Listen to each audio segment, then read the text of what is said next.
Hey everyone, we got news today about a topic that some or many of you may be very interested in. That is the Rain Crown updates.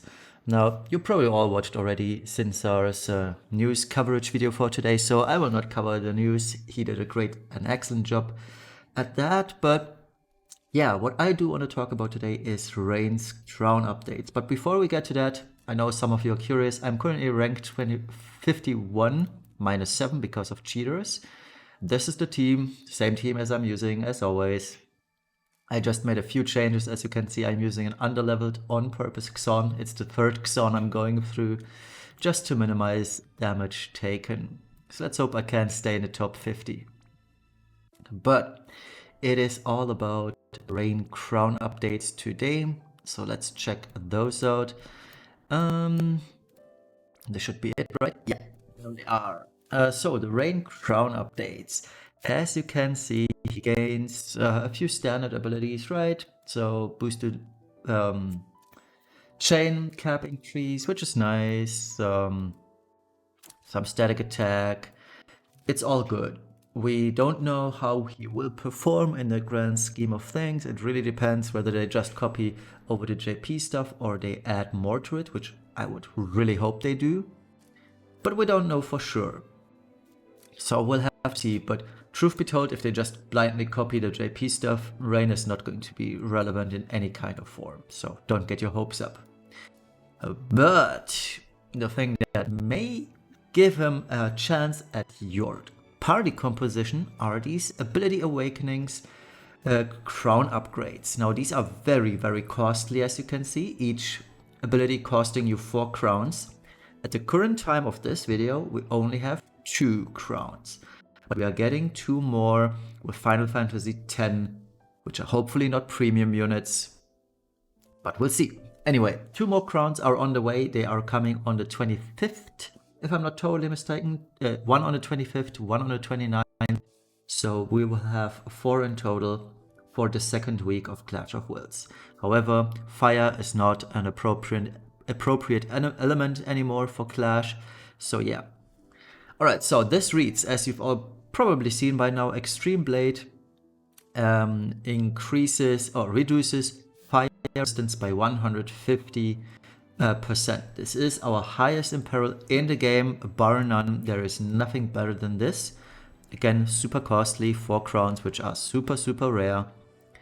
But yeah, I have a calculation ready for this already because I feel like the fire in peril is the big winner here. So let me quickly share the screen. This is it. So we do have our top 4 DPS. It's Angela, Sephiroth with Dark Field, without Dark Field, and Lara Croft. Ignore the bottom row of Angela, she's just here for whatever reason. I did not include the 150 Fire in Peril here. So as you can see, the top row, Angela and Lara Croft, they both are calculated with a 150 Fire in Peril in mind. And as you already can see, Angela, this is Angela fully stacked, by the way, I should also mention. Angela's fully stacked LB with 150 Fire in Peril already deals 8.2 billion damage. It's crazy, right? These are the standard assumptions you have on my reviews, by the way. 22.5k spirit and defense, 60% elemental resistance, 60% passive defense and spirit, so the good stuff, right?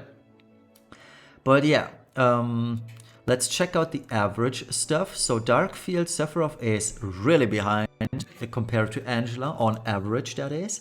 So Angela is, let me just quickly napkin math this out on my calculator. So on average, Angela deals 30.89% more damage than Sephiroth with these values. Now at the maximum variance, which you may never see honestly, we are looking at, let me just quickly calc this. Angela is still 9.78% ahead of Sephiroth, meaning the difference between them, it increased significantly. But what's more important is, because I don't think many people have the Dark Field for Sephiroth, and or are not going to pull for it, neither for Reese nor for Yuna. I, for one, probably won't have a dark field for Sephiroth. So what's relevant to me is the no dark field comparison to Angela and the no dark field comparison to Lara Croft. Because Lara Croft, truth be told, she's a unit I am using a lot. In Clash of Wills, she's a staple, she's the most overpowered unit in Clash, and even outside Clash, she has tremendous value. So this is an outside Clash limit burst finishing Lara Croft, 150% fire imperil, and what we can already see that on average, she's above Sephiroth, no dark field already, of course, and even at the highest variance, she is above Sephiroth. And this is with 900 attack, I believe. Let me just quickly check.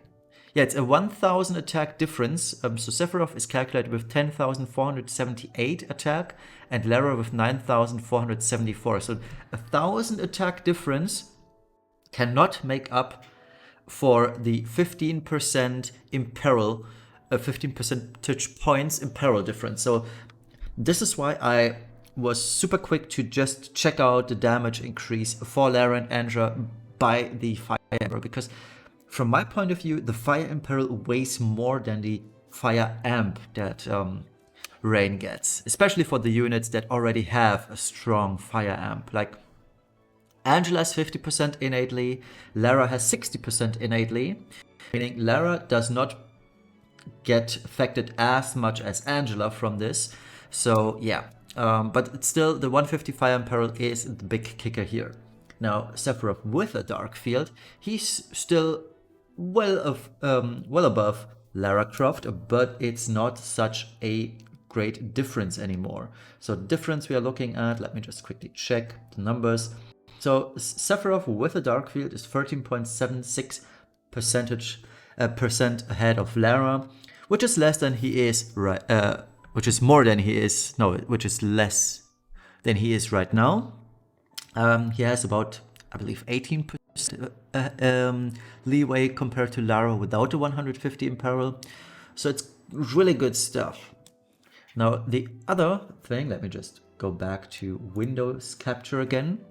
We are getting is a Prominence saber. Now the huge kicker here is, and this may or may not break it, but this does two things. One, it is a 350% attack boost. It's only attack. So Angela, sorry, you don't get anything to play with. But Angela also gains the fire damage boost of LB abilities and magic, which is 10% increased fire for Angela. But for Lara, this is, well, not a downgrade because she still gets more attack. She gets 50 percentage points more attack than she usually does. So this is all in all a rather good thing. Now I haven't mapped this out yet, truth be told, because I don't think or I should combine this with the reasoning why you should really wait with these crown updates, regardless whether you can go for one ability or not. It's fire teams will become a thing of the past. We are going to start seeing this with Clash of Worlds on Thursday, where the boss is weak to dark, light, and earth, meaning fire. You're probably not gonna do this. The next stage, or next Dark Vision's final stage that is weak to fire, is going to be the next Vision World, the Legend of Mana Vision World.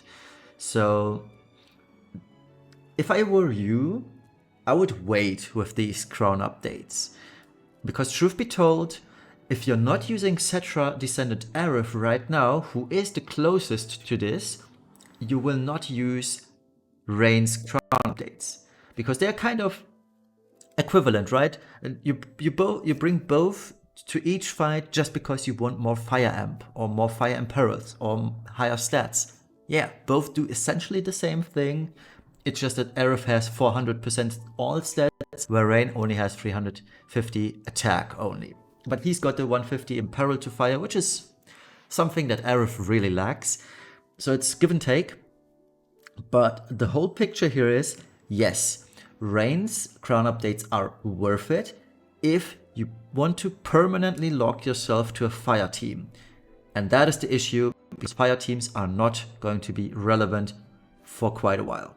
Unless we get Vision World number 2 next month, then I am totally wrong, of course, because that is a good case of why fire is going to matter. And personally, if we were to get Vision World number 2 next month with Legend of Mana, I would probably increase Rain's EX or Rain's abilities. I don't know which one yet. I would actually math this out which one is doing more. But I have a strong feeling that the 150% Fire Imperil is going to be the better choice, because Lara and Angela already have very, very good fire amps. And we also use Louise every time. So she also has a 20% fire amp for the team, meaning the difference, while still great, 35 percentage points is good. But the damage amount increase is going to be higher from the Imperil, I think. So yeah, those are my first initial thoughts about Rain's enhancements, especially crown enhancements. So in short, are they worth it? Definitely. But caveat, yeah, we're not going to use fire teams. So please do not rush into this. This is the biggest takeaway from this video, hopefully for you guys. Do not rush into these crown updates. Really take your time. Don't sweat it. If you really think you do want to make a fire team, by all means, go for it. It's a bespokenly good thing to have, but you don't need this. Don't fall for this. Don't waste your crowns, because truth be told, you will not be immediately using fire teams.